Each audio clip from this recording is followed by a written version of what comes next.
స్వామి శరణమయ్యప్ప. మా ఈ 7 రోజుల శబరిమల యాత్రలో మేమైతే కనుక శబరిమల నుండి డైరెక్ట్ రామేశ్వరం అయితే వచ్చేసినాము. రామేశ్వరం చాలా ఇంపార్టెంట్ స్వామి. ఏ గుడికైనా సరే నేను వస్తానని చెప్పి రాకపోతే నీ పాపాలు ఉంటాయో లేదో తెలియదు, కానీ రామేశ్వరం వస్తానని చెప్పి రాకపోతే మాత్రము 100% నీ పాపాలు ఆ చిత్రకు మూట కట్టేస్తాడు. అందుకే మేము డైరెక్ట్ రామేశ్వరం అయితే వచ్చేసినాము. ఇప్పుడే ఫ్రెష్గా స్నానం చేసి గుడి దర్శనానికి అని చెప్పేసి బయలుదేరి వచ్చేసినాము. ఇక్కడ చూడొచ్చు మా స్వామి అయితే కనుక దర్శనానికి ఇటు రైట్ సైడ్ వచ్చేసి 22 బావుల్లో స్నానం చేస్తే పాపాలు వెళ్తాయని చెప్పేసి చెప్పాడు. డైరెక్ట్ అక్కడికి వెళ్ళిపోతాను. ఫస్ట్ 22 బావుల్లో మునిగేసి అదే వాటర్ చల్లించుకొని తర్వాత దర్శనం పోదామని చెప్పేసి మా స్వామి అయితే చెప్పాడు. మేమైతే ఇక్కడికి వచ్చేసాము. ఇక్కడ ఇదే ఎంట్రన్స్. 22 బావుల్లో వాటర్ చల్లించుకునేకి ఇదే దారి. ఇక్కడైతే లోపల టికెట్ తీసుకోవాలంట. మనము అది ఎక్కడో తెలీదు, చూద్దాం.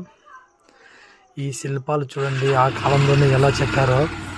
అప్పుడు టెక్నాలజీ లేవు అయినా కూడా అంతంత రాళ్లతో ఆ గుడి నిజంగా అద్భుతమనే చెప్పాలి. ఇప్పుడు నీ టెక్నాలజీని కూడా చేయలేము, చూసుకోవచ్చు. ఇదే మేమైతే టికెట్ తీసుకున్నాము. ఇక్కడే చూడండి, ఇక్కడ ఆ స్తంభాలు కానీ నిజంగా రామేశ్వరం గుడి అయితే చాలా బాగుందండి. నేను చెప్పేది కాదు కానీ సూపరు.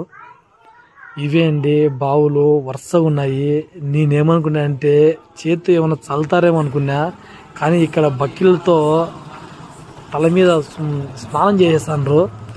22 బావులు కాబట్టి చూడండి, మునిగిపోయినా. ముందే స్నానం చేయొచ్చా, కానీ మళ్ళీ మునిగిపోయినా.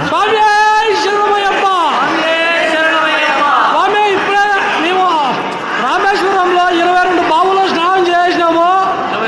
22 బావుల్లో దర్శనానికి వెళ్తున్నాము. స్వామి స్వామి శరణమయ్యప్ప.